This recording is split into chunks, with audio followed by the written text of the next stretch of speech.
will you? I love the buildings." Leo backed out of their parking space and slipped into the thin traffic, taking his first left to engage the long eastern reach of the green. "Feeling touristy?" he asked. She was watching the buildings go by, but also the students, huddled in their winter clothing, marching determinedly in small groups or singly, intent on their mysterious goals, which could as easily have been the next beer or a rendezvous as some scholarly pursuit. Although she'd been a local her entire life, even if from Vermont just across the river, she'd never had the envious, resentful view of the college so many other townies harbored, nor had she delighted in the supposed depiction made of the place in the movie Animal House.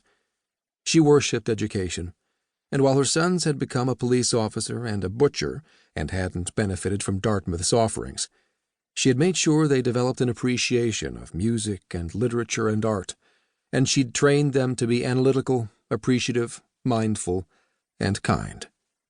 She knew that college students could be self-indulgent, narcissistic, and careless with the gift they'd been offered. Those were the clichés.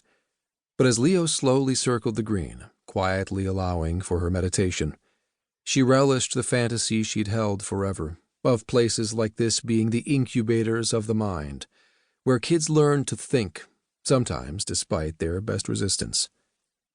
"You should have gone here, Ma," Leo finally said. She turned away from the buildings to look at him.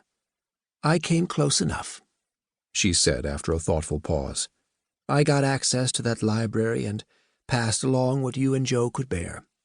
It would have been fun to actually sit in class, but I can't complain. I've read what a lot of their professors wrote."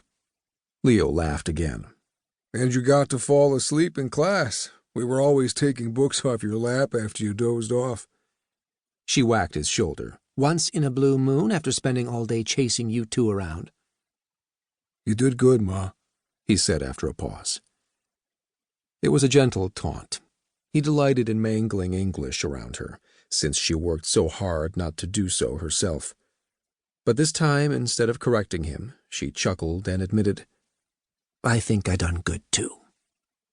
He smiled and hit his right turn indicator at the stoplight, preparing to go down North Wheelock and across the bridge into Vermont at the bottom of the hill. Of course, much of what they'd just been talking about dated back a few years.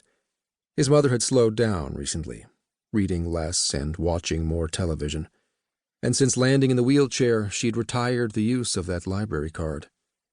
Their years together were numbered, clearly. In the darkness of the car, his smile faded away.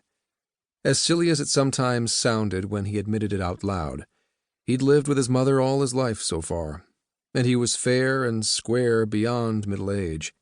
His older brother, Joe, had been the restless one, leaving home early to join the service, seeing combat halfway around the world, going to college for a few years in California.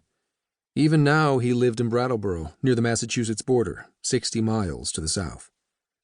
But Leo had never seen the attraction.